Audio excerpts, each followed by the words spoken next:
Hey, we are Mary and Josh from 1049 The River. Good morning, and thanks for hanging out with us all morning long. And you've seen this all over social media and on news yesterday, last night, even through this morning. Houston is on everyone's minds and on everybody's hearts. The rain is still falling there and also in Louisiana. And it's interesting because normally when a hurricane comes through an area, it just keeps on going, right? And we even get some rain from those up here in Ohio.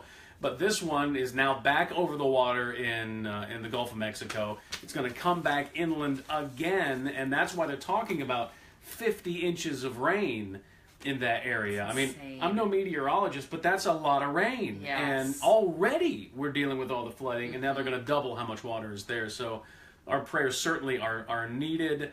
We've talked a number of different ways how we can help in this situation, and we're going to get to some of those, but as you know, maybe your kids have seen, and they're like, I thought Noah's flood wasn't supposed to happen again. Like, and is this going to be at our house next? All of the fears and the questions and concerns, depending on how old your kids are, that stuff may come up. And so Mary's got some experience with a good friend talking about how do you get through this with the ones that are really still tender-hearted when it comes to disaster and tragedy. I'm definitely not the expert here, but I've talked to an expert who, a counselor friend of mine, who really just helps me walk through this stuff when I'm asking these questions, you know, how and why. And I think just even for adults, as we're processing this stuff, it's so heartbreaking and sad. And you don't want to think that, you know, God is bringing this on people and, you know, that kind of stuff. So I was chatting with her just about tragedy in general.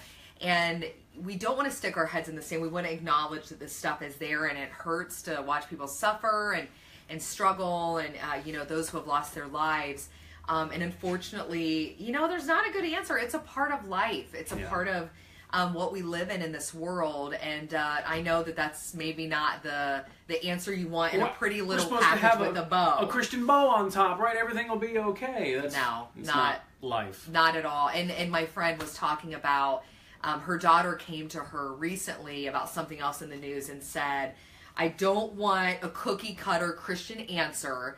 I want a legit, real deal, raw solution or answer to why tragedy happens in the world. And my friend said, you have to allow kids to ask the tough questions. Don't try to gloss over it. Don't try to just, you know, I know as a parent you want to take all the fear away, but it's helping them cope with that and not trying to block it out because that's a part of their emotions and a part of what they're feeling. And we have emotions for a reason. So it's helping them navigate and kind of sift through all of that. And it's not sticking a Band-Aid on it. It's just going through the process of talking it out together.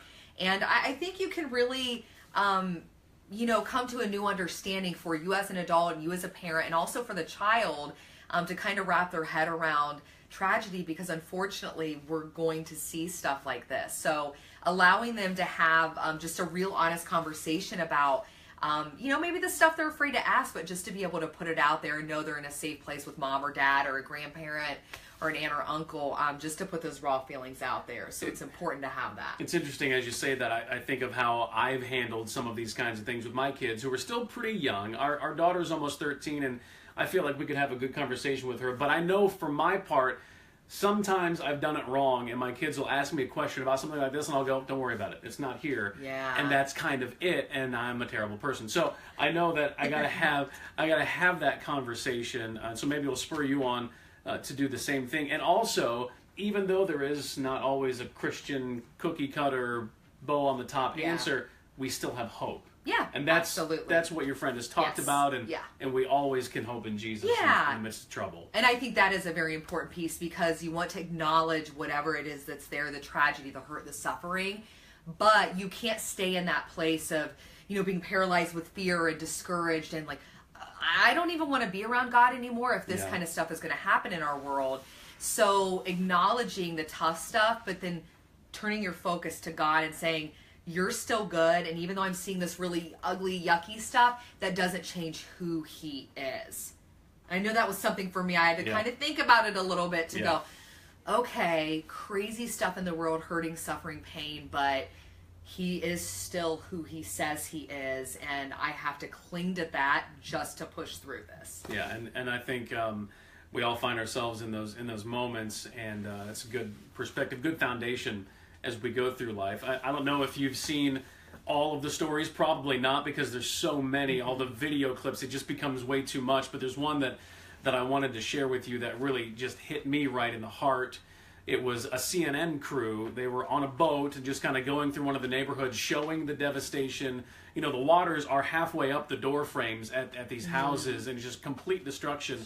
And he said as they were getting ready to motor out of there and go to their next place, they were flagged down by a woman who was in a home that was flooded, and she could not do anything with her elderly parents. They needed help, but it was just her. They had no boat. Obviously, cars are underwater, so she didn't know what to do. She saw somebody and cried for help. And so the news crew, the camera guy, the reporter, and a volunteer were there.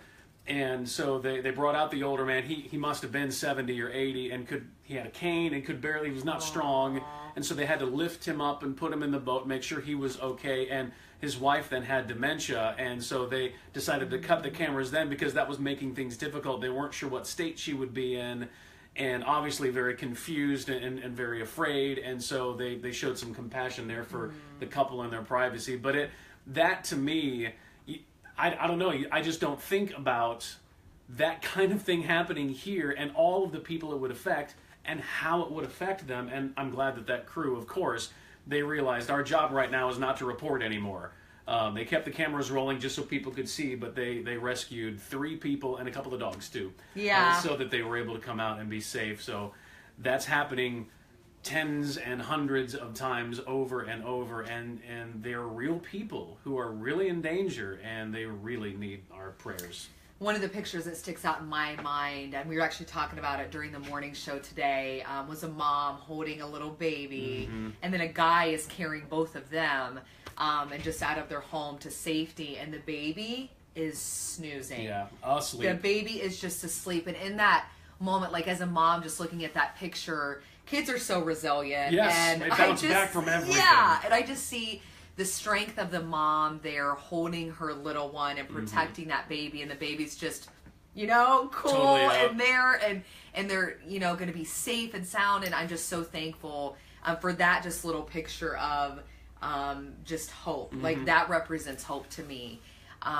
So that was something that really just spoke to my heart about this whole scene. I know the one thing that we all need to do in the midst of realizing that this is happening in Houston so far away, pray, and donating is fine. We'll get you some links here in a second, but also being prepared yourself. My wife and I have discussed, but maybe not in detail enough with our kids, what happens if we get a major disaster going on, or what happens if the worst is the case. And we can't go home, and what do you do? Where do you go? Who do you call? And I went to redcross.org, and you can see this as well, but they had 3 simple steps on how to get your family ready for a disaster. And so these are things you plan and prepare for ahead of time. The first one was, how do you respond? Most likely, where will they happen, and where will you be when something happens? You think about, like, if the house catches on fire and you're home. Okay, have a meeting point outside, or if you're at the school and the bus drops you off and there's something that has happened, go to a neighbor's house or whatever, those kinds of things. And no matter where you live, work, or play, have a plan for each of those spots. The next one was identify responsibilities for each family member. So there are certain things that and even the youngest kids can handle some of this stuff. Make sure everybody's got their responsibilities down so they take care of X, Y, Z. So, like, get a blanket. You're getting a flashlight. Exactly. You're getting candles. And mom and dad or whomever, caretakers, they oversee the whole deal, but have the kids take care of age-appropriate things so that they have something to keep their mind off of what may be happening. Yeah, and also, they can help. It's helpful if they have their own blanket and shoes or whatever. And then last, and this is the tough, time-consuming one, practice as many of these plans as you can. And so it's the smoke alarm's going off. We need to physically go outside and go to the sidewalk out front if the house is on fire or something like that. And we've not gone that far, and I know that we need to, and hopefully you can take some of these. And redcross.org, they've got links to go way deeper, but that really reminded me it's something that we all need to prep and plan for. Even though a hurricane probably is not going to do anything to us here in Ohio, there are other things that can happen that we're not expecting. Yeah. Of good stuff there, and as a mom, like, I'm thinking this stuff needs to be on my radar again, just to be planned and all of that. something else, a very unique way that you can give for the tragedy in Houston, and even sharing about that mom's story there holding the baby.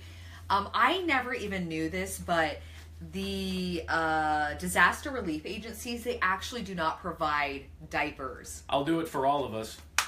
Yeah, you'd think that's like the first thing, and I'm not trying to be judgmental. Food, but water, diapers. Yeah, right. I mean, all the little ones, you're like, okay, well, what do we do about this situation? Yeah. So I hope that changes soon, but Yeah. there's a way to help the situation. Yes, you can actually donate money, and then they're going to deliver emergency diaper kits to families who need them.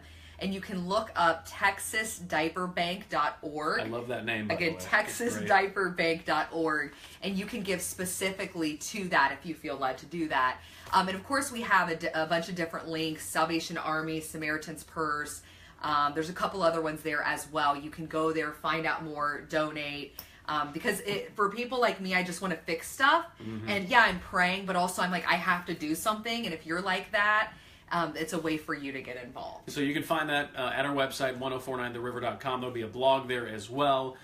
You can find some of those on your own. Share them on Facebook. People are going to social media today, or on Twitter or Snapchat, Instagram, whatever. People want to know how to help. Yeah. If you find a way, tell people how you're helping. And I know that those in Houston, they will appreciate it more than they could ever express. The hope is here today that in each one of these Facebook videos, you can subscribe. Up in the corner, you'll get an alert every time we're about to go live. We have a lot of fun with these. We have to deal with tragedy probably more than we would like, but it's a regular conversation, friends with friends, and hopefully we can get through this stuff together. And when it happens to us here, we know we've got each other shoulder to shoulder, back to back, and we'll handle it.